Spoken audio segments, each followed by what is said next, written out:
What are we at, 5 minutes or so here? We're winding down. I'll do another 1 or 2 questions if we have it.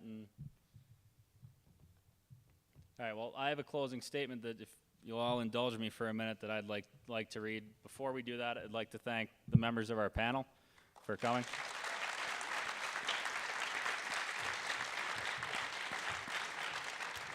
And I'd again like to thank all the groups that set this up, especially GForce and everyone for inviting me here.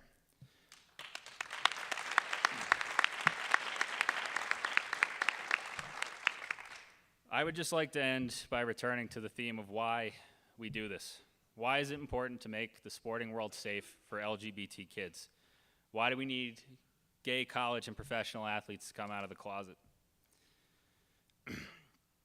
64% of LGBT students say they feel unsafe in their own schools.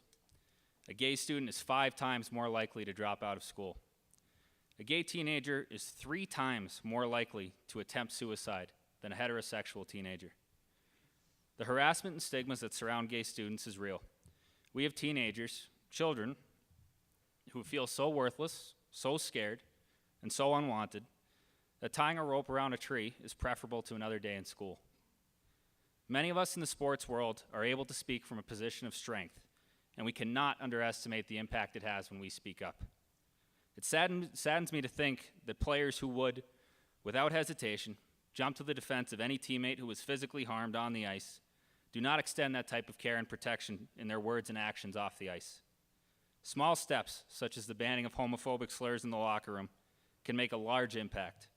Any action, no matter how small or how insignificant it may seem, will make a difference. I will close tonight with a quote from Robert Kennedy. "Few have the greatness to bend history itself, but each of us can work to change a small portion of events. And in the total of all those acts will be written the history of this generation.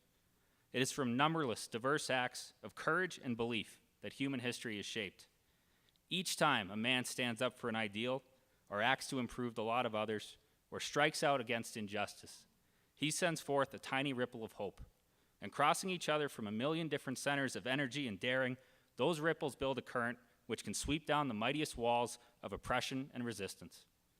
I'd like to thank everyone again for coming, and have a safe trip home.